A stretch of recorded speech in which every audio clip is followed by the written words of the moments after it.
হ্যাঁ হ্যাঁ ঠান্ডা লাগে কেন? আঙুলটি সরা, আঙুল দেখা যায় ক্লিয়ার। মার্শাল্লাহ পুরো ক্লিয়ার। পটল দিয়া আলু দিয়া পাঙ্গাস মাছ রান্না করবো, আর একটু গরুর মাংস পেঁয়াজ দিয়া বোনা করবো, আর ডাইল সামনে। নিচে নিচে নি, নিচে নি, আপনি নিচে নি, আমার সামনে আয়। দেখা যায় পারি বল বল বল। আরে কাজ রে কাজ, কাজ আর শেষ হয় না রে, কাজ আর শেষ হয় না। নিজের ঘরের কাজ না কইরা যদি মানুষের বাসায় যদি চাকরিও যদি করতাম, তাও মাসে 10,000 টাকা ইনকাম করতে পারতাম। তারপরও পুরুষের কাছে মহিলাকে কোনো দাম নাই। আমরা যে নিজে এত শেষ করে হালাই সংসারের কাজকর্ম করতে করতে, তারপরও মানে সম্মানটা পাই না।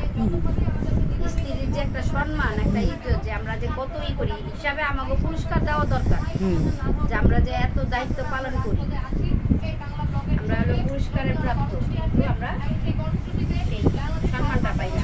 পুরস্কার তো বাদ দিলাম, সম্মানটা যে একটা জিনিস, এই সম্মানটা পাই না।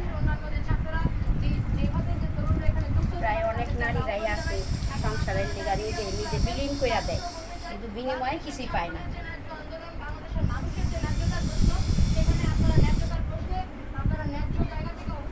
বসুরে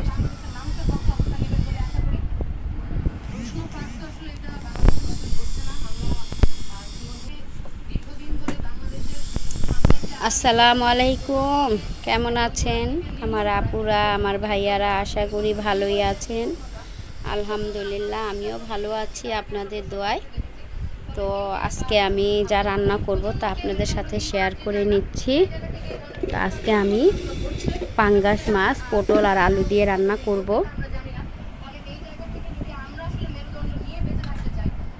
পাঙ্গাস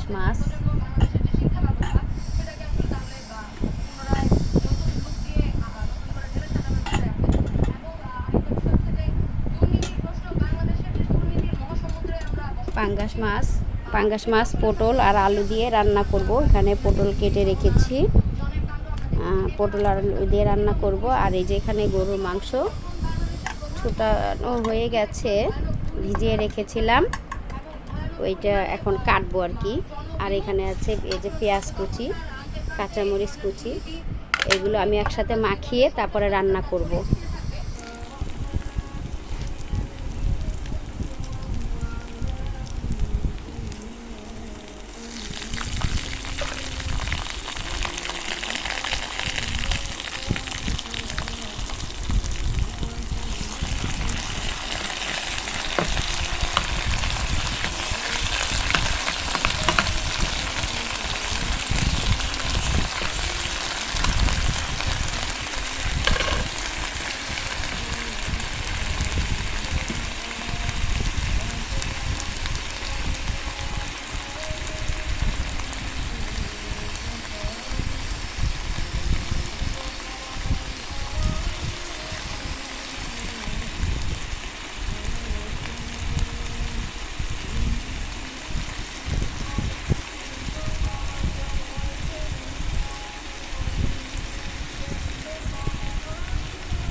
প্রতিদিন মাংস আমার রান্না করতে হয়। আমার হাজবেন্ড আবার গরুর মাংস ছাড়া কোনো মাংসই খেতে চায় না। আর মাছ তো খেতেই চায় না সহজে। মাছ খেলে 2-1 সময় একটু তেলাপিয়া মাছ, আর না হলে নলা মাছ আর চিংড়ি মাছ, এই মাছই খায়, আর কোনো মাছ খেতে চায় না। তো ওর জন্য আমার একটু মাংস রান্না করতে হয়। কি করব, আমার প্রতিদিন আবার ভালো লাগে না মাংস খেতে। আমার একটু মাছের তরকারি, একটু সবজি হলে আমি পেটটা ভরে ভাত খেতে পারি। এখন কি করব, এখন হাজবেন্ডের দিকেও তো তাকাতে হবে, তাই না? এত কষ্ট করে আমাদের জন্য এত কষ্ট করে, রুজি রোজগার করে, মেহনত করে, তো তাকে তো একটু ভালো খাবার দিতেই হয়। কিন্তু পেটটা ভরে ভাতই যখন খেতে না পারবে, তখন তো আমাকে কে আর ভালোবাসবে বলো আমার আপুরা? তো তার জন্যই আমার বেশিরভাগই ডিম আর মাংস রান্না করতে হয়। মাংস আর ডিম, আর মুরগির মাংস খেলে 2-1 টুকরা যদি মুরগির মাংস রান্না করি, তো দুপুরে খাবে, রাত্রে আর খেতে চায় না। মানে একবেলা মুরগি খাবে, মুরগিটা এত পছন্দ করে না, গরুর মাংসটা বেশি পছন্দ করে। তো তোমরা আবার বলো না যে আপু রোজ রোজ শুধু গরুর মাংসই রান্না দেখায়। এখন কি করব আমার আপুরা বলো? এখন না দেখিও তো উপায় নেই, কারণ আমি প্রতিদিন যা রান্না করি তা তোমাদের সাথে আমি শেয়ার করে নিই। তো আলহামদুলিল্লাহ আপু, আমি আগের তুলনায় এখন আলহামদুলিল্লাহ একটু সুস্থ আছি। আমার ঠান্ডাটা খুবই কমেছে, গলাটা বসে গেছিলো, আস্তে আস্তে ঠিক হয়ে আসছে। তোমাদের দোয়াই সবচাইতে বড়। তোমরা হয়তো আমার জন্য দোয়া করেছো বলেই আমি আজকে একটু সুস্থ হতে পেরেছি। সবই আল্লাহ পাকের ইচ্ছা। তো আমার আপুরা, আমার ভাইয়ারা, সব সময় যারা আমার ভিডিও দেখো, আমাকে পছন্দ করো, আমাকে সাপোর্ট করো, তোমাদেরকে জানাচ্ছি আমার অন্তর থেকে ভালোবাসা এবং অভিনন্দন। তোমাদের প্রতি আমার ভালোবাসা রইল।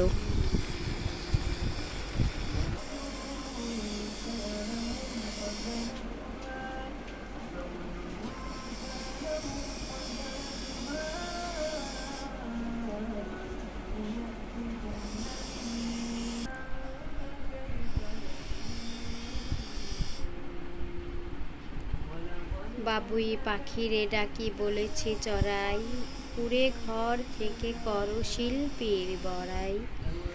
আমি থাকি মহাশূন্যে অট্টালিকার পার, তুমি কত কষ্ট পাও রোদ বৃষ্টির ঝড়। বাবুই হাসিয়া কহে সন্দেহ কি তাই, কষ্ট পাই তবু থাকি নিজেরও বাসায়। পাকা হোক তবুও ভাই পরেরও বাসা, নিজ হাতে গড়া মোর কাঁচা ঘর খাসা।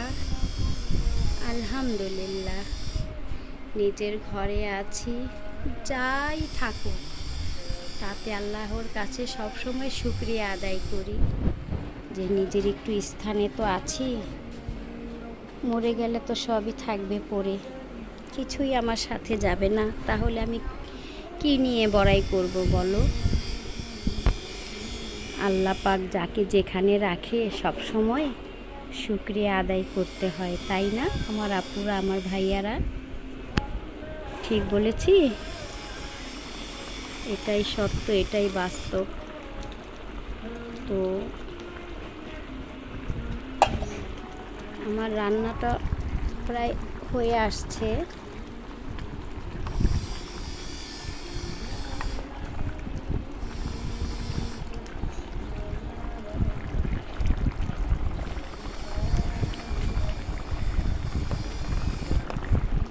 মাংসের তরকারিটা হয়ে গেলে তারপরে আমি পটল আর আলু দিয়ে পাঙ্গাস মাছটা রান্না করব।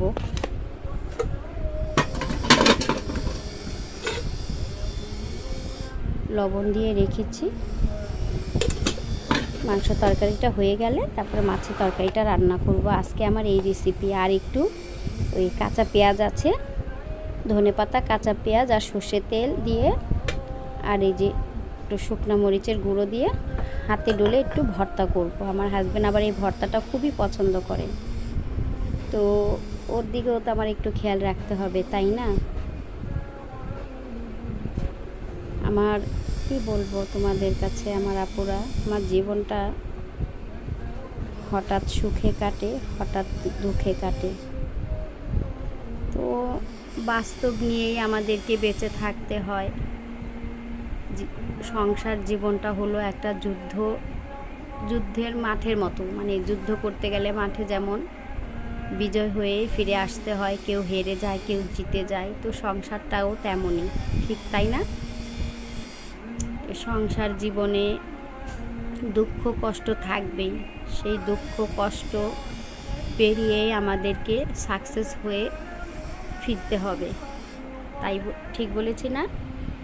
আমার কথায় তোমরা আবার খারাপ মনে করো না আমার আপুরা, আমার ভাইয়ারা। তোমাদের সাথে আমার কথা বললে না আমার মনটা না একদম হালকা হয়ে যায়, বিশ্বাস করো, মনটা আমার খুব হালকা হয়ে যায়। তোমরা জানো না আমার খুব অল্প বয়সে বিয়ে হয়েছে। আজ আমি যেই বয়সে পরিণত হয়েছি, এই বয়সে এখন আমি নানি হয়ে গেছি।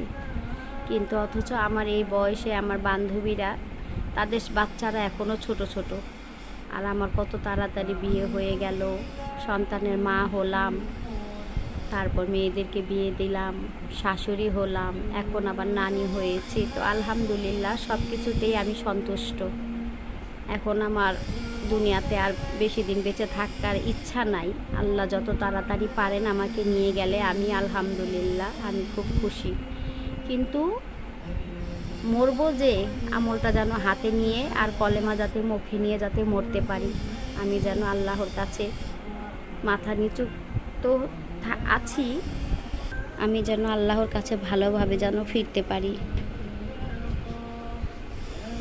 আপনারা আমার জন্য দোয়া করবেন, নেক আমলটা হাতে নিয়ে যাতে মরতে পারি, আল্লাহর পাক কলেমা যাতে মুখে নিয়ে যাতে মরতে পারি, আর নামাজি হয়ে যাতে মৃত্যুবরণ করতে পারি। বেনামাজিদের তো দুনিয়াতেও শান্তি নাই, আখিরাতেও শান্তি নাই। তো আমার আপুরা, আমার ভাইয়ারা, আপনারা ভালো থাকবেন। অনেক কথা বলে ফেললাম, কথায় কথায় কত কথা বলে ফেললাম। ভিডিওটা আমার খুব বড় হয়ে গেল, তার জন্য আমি খুবই দুঃখিত। তো আমার আপুরা, আমার ভাইয়ারা, আমার প্রাণ প্রিয় কলিজার টুকরা আমার বোনেরা, আমার ভিডিওটা দেখে তোমরা একটু সাপোর্ট করো প্লিজ, কেমন? তোমরা সাপোর্ট করো।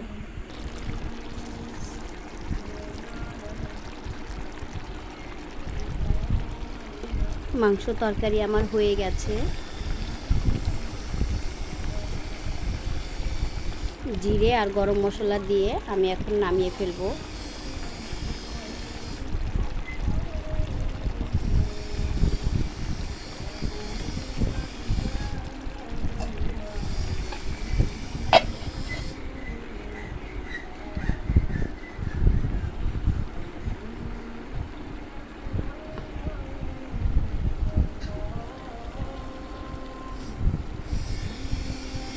কিভাবে গরুর মাংসটা আমি রান্না করলাম তা আপনাদের সাথে শেয়ার করে নিলাম। তো আমার ভিডিও যদি আপুরা আপনাদের কাছে ভালো লাগে তো অবশ্যই সাপোর্ট করবেন, লাইক করে কমেন্ট করে পাশে থেকে যাবেন, আর বেল আইকনে একটা ক্লিক করে দিবেন, ঠিক আছে?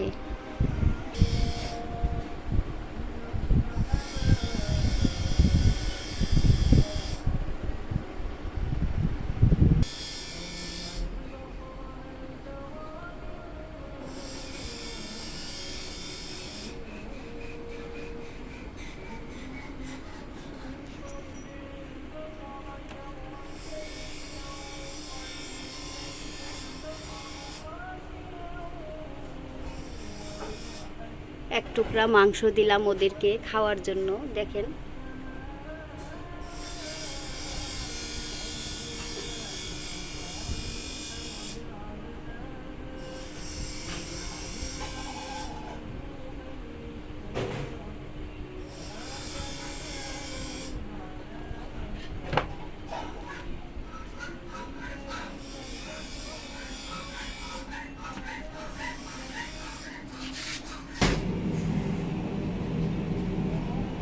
খা খা খা।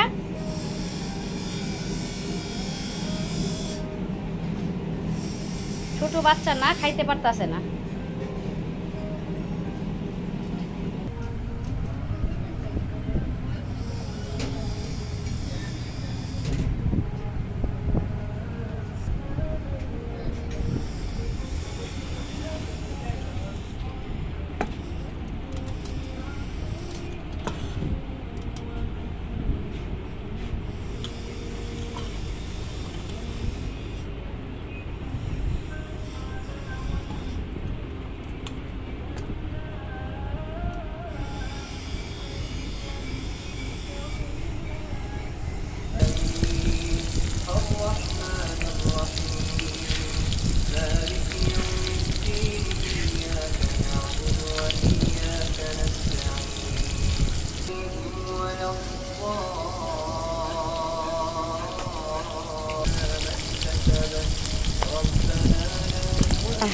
আপুরা, ইলিশ মাছ তো চোখেই দেখি না, এখন জাতীয় মাছ, আসলেই পাঙ্গাস মাছ জাতীয় মাছ বলতে হবে। 250 টাকা কেজি, 1 কেজি 400 গ্রাম মাছ নিয়েছি প্রায় 350 টাকা দিয়ে।